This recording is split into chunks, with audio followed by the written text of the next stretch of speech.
Ever since Dragon Ball made its return in the modern era through Dragon Ball Super, Beerus has stood at the top of the ultimate stepping stone into a completely new level of power. From the moment he was introduced in Battle of Gods, he completely refined what strength looked like in the series. This wasn't just another villain to overcome, this was a god of destruction, a being so far above everything we've seen that even reaching the level to fight him required something new entirely, and that's exactly what led to the introduction of Super Saiyan God. But even with that massive leap, the goal wasn't to defeat Beerus, just to survive against him, and that's what made his debut so impactful. For the first time since Majin Buu, the series introduced a character who felt completely out of reach. Beerus came in effortlessly dominating and casually overwhelming Goku, showing a level of power that made everything prior feel small in comparison. And unlike typical Dragon Ball fights, this one didn't end with Goku finding a way to win. Even after unlocking a godly transformation and pushing himself to his absolute limit, Goku still loses, and more importantly, he accepts that loss. In the original film, he outright admits that there's nothing more he can do. That kind of ending was rare for Dragon Ball, but what's even more interesting is what happened after that. Despite being introduced over a decade ago in real world time, Beerus hadn't had another moment quite like his debut. Sure, there are standout scenes like his clash with the other gods of destruction in the manga, but none of them have had the sheer impact of that first fight. He's always remained present and always looming in the background, but never fully pushed to his limits on screen again. And because of that, one question has continued to follow the series ever since. When will Goku actually surpass Beerus? Traditionally, Dragon Ball has had a very clear pattern. When Goku encounters an opponent stronger than him, it's only a matter of time before he surpasses them. With Frieza, it happened in the same fight through Super Saiyan. With Cell, Goku eventually outgrew him during the 7-year gap before the Buu saga, and even with Buu, Goku's growth after the arc puts him beyond that level over time. But with Beerus, he's very different. No matter how much stronger Goku gets, whether it's Super Saiyan Blue, Ultra Instinct, or beyond, Beerus always seemed to remain just out of reach. Because of that, fans have started calling him the moving goalpost, a character whose strength continuously scales upward to stay ahead of the main cast. But the real question is, what is actually happening? Or is there something more going on behind the scenes when it comes to Beerus' true level of power? When did this goalpost moving really start? When Beerus first clashes with Goku in Dragon Ball Z Battle of Gods, the story makes a pretty bold statement about their power gap. Through Whis, it's implied that Beerus wasn't even going all out, hovering somewhere roughly around 70% of his full strength. That single detail reframed the entire dynamic. Goku had reached the divine tier, but he was still clearly beneath the god of destruction. What made this interesting at the time wasn't just the gap itself, but how reachable it felt. Goku wasn't being portrayed as hopelessly outclassed. He was close enough that with the right training, especially under Whis, surpassing Beerus didn't seem like a fantasy.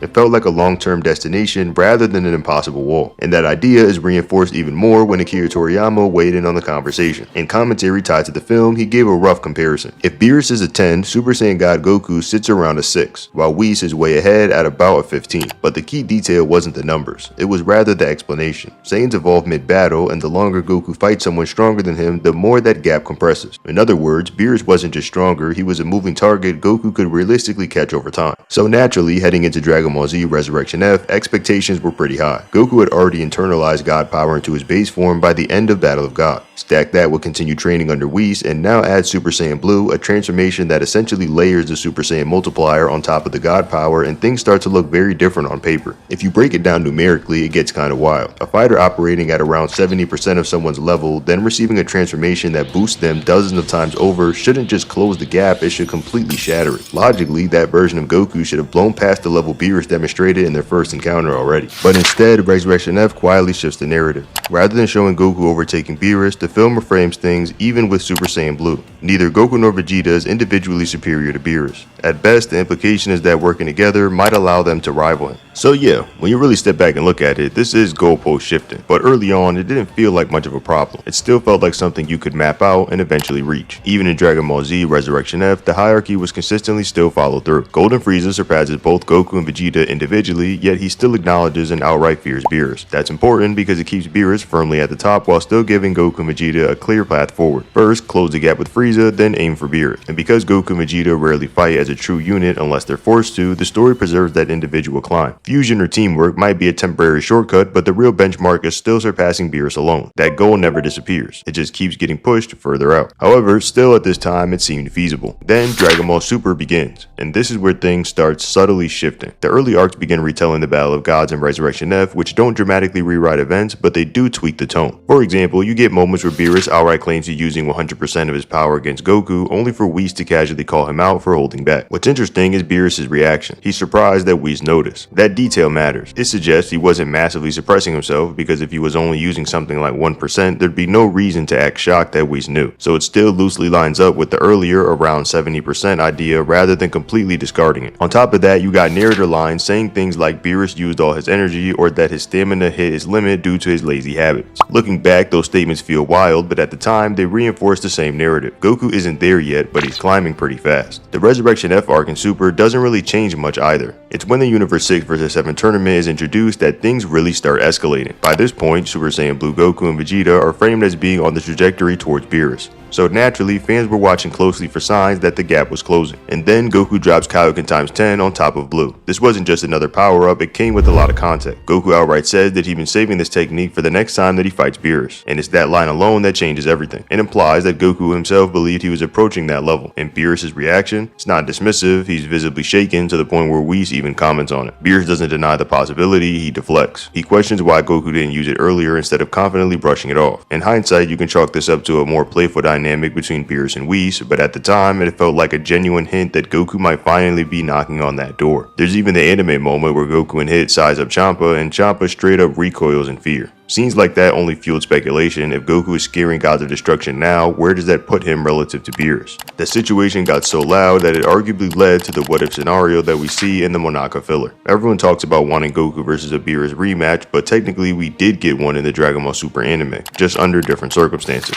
In that episode, Beerus disguises himself as Monaka and fights Goku, and while both are clearly holding back, what stands out is how the fight is portrayed. Goku is impressed almost immediately, and the exchange feels far more even than their original clash. It's not a definitive answer, but it's enough to suggest that Goku has at least closed the distance significantly. Then comes the Goku Black arc, and this is where the scaling starts to shift again in a more noticeable way. When Goku spars with Zamasu, Gowasu compares Super Saiyan 2 Goku's power to Beerus directly. Beerus immediately takes offense, but the scene leaves it ambiguous. Is he upset because it's accurate or because it's completely off base? We get the answer pretty quickly, and that it's off base. Despite Goku and Vegeta pushing themselves harder than ever, stacking transformations and gaining Zenkai boosts in the Goku Black arc facing off against him and Zamasu, they still don't definitively surpass Beerus. Even Fusion doesn't cleanly solve it. Vegito gets compared to Beerus at best in anime, not outright placed above him, and then, just when the comparison starts to settle, the Tournament of Power introduces Jiren, a character who completely overwhelms that scale by overpowering his Spirit Bomb and forcing Goku into an entirely new realm of power. And this is where everything surrounding Beerus finally comes full circle, because for the first time, the story seriously leads into the idea that he may have been surpassed. Up until the Tournament of Power, Beerus had always existed as that unreachable ceiling. No matter how much stronger Goku or Vegeta became, he was always positioned just out of reach. So when Whis introduces the idea of a mortal who surpasses the god of destruction, it completely shifts the conversation. Not just any god, but potentially someone even beyond Beerus himself. That mortal is Jiren. Naturally, Beerus attempts to downplay the statement, even bringing up something as insignificant as an arm wrestling match to discredit it. But that kind of response doesn't carry much weight when you consider who Whis is. He's analytical, observant, and rarely makes claims without reason. If he's acknowledging Jiren as a being above a god of destruction, then there's something backing that claim. And regardless of whether you interpret it as teasing or not, that idea doesn't just exist in dialogue. It gets reinforced in guidebooks and promotional material that consistently frame Jiren as surpassing the gods of destruction as a whole, which would naturally include Beerus. At that point, the role of the final wall shifts. Beerus is no longer the immediate benchmark, Jiren becomes that figure instead, the mortal who already achieved what Goku has been chasing. Through the chaos of the tournament, Goku is pushed further than ever before, eventually breaking into Ultra Instinct. With it, he doesn't just contend with Jiren, he overwhelms him in a way that commands universal attention. The moment is treated with enormous weight, especially when the gods of destruction themselves stand in acknowledgement of Goku's power. From the anime's perspective, that sequence creates a pretty clear chain. If Jiren is above the gods of destruction and Goku surpasses Jiren, then Goku has effectively surpassed Beerus. It's the payoff to everything that had been building up since Battle of Gods, where Beerus was originally introduced as the insurmountable figure at the top. And it makes the most sense when you really think about it. Goku and Beerus have no reason other than a regular sparring match to go at it the same way they did again. Having a character be stronger than Beerus and having Goku beat him is the clearest way to make him surpass Beerus, making the most sense. Something about a spar with Goku and Beerus as a one last send-off just doesn't feel right. At least it wouldn't have the same intensity that it did in the first time. However, this is exactly where things begin to split, because the Dragon Ball Super manga tells a very different version of events. Unlike the anime, the manga never establishes that early framework of Beerus using a measurable portion of his power. There's no 70% concept guiding the audience expectations, which already removes the sense that Goku was ever close to begin with. On top of that, entire elements of progression are either altered or removed. In Dragon Ball Z Resurrection F, we're told that Goku and Vegeta together would be able to match Beerus.